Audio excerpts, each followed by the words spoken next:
Greetings, beloved brothers and sisters. Sometimes when you're in the presence of a friend, Hey and you guys, hear the friend complaining about how they look, maybe they don't like the wrinkles that are showing up or something about their body, and they're uncomfortable with it. And as you look at them with love, you have this experience that they're just perfect the way they are.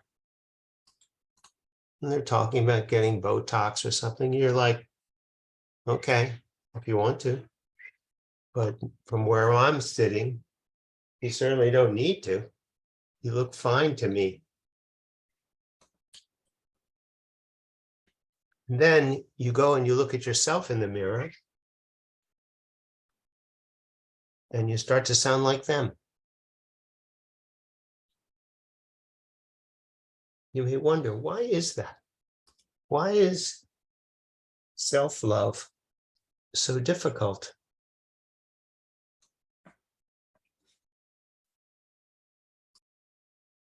Part of the reason is that when you're identified with a body, you can't help but make comparisons. You know yourself by what you aren't. You know other people because you distinguish them from other people. And these distinctions often have a hierarchy, a good, bad, a right, wrong, a better, worse. And you're taught by your caregivers to do better, to be more than what you are, to improve yourself. And the message is the way you are is really not okay. You could be better than you are. You could study more, you could run faster, you could be more responsible. And the you that you are is hard to love when the messages you're getting are, there's another you that would be better. And until you can be that you, the way you are is really not acceptable.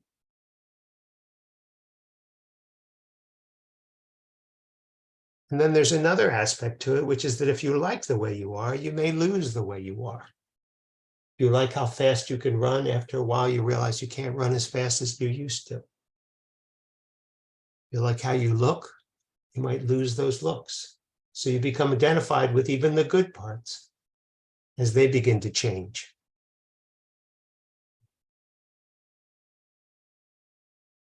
With all the talk of moving into 5D, it's very easy to think that you're not there yet, but you will be one day, and you hope that soon.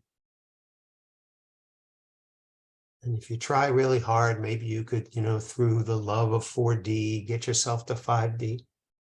All of this is ridiculous.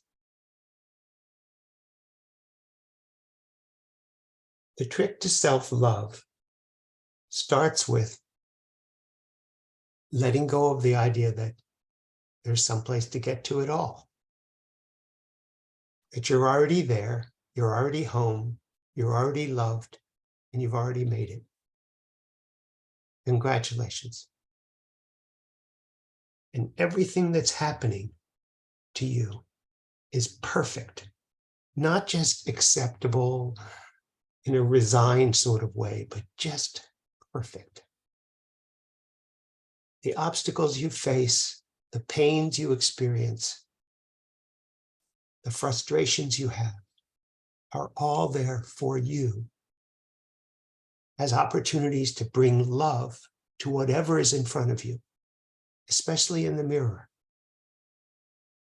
People will mirror back to you all the aspects of yourself and give you opportunities to love those parts of yourself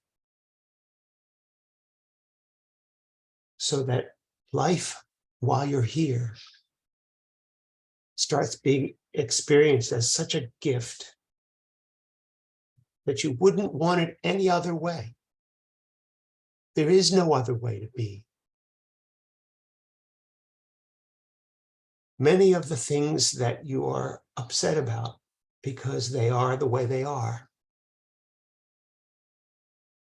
fall into the category of what's so. This is what's so. A wise man once said, obviously, what's so is what's right in front of you. But not so obviously, what's so is so what? So you're ADHD. So what? So you've put on some weight. So what? So you're not as wealthy as you think you ought to be. So what? That at least neutralizes it.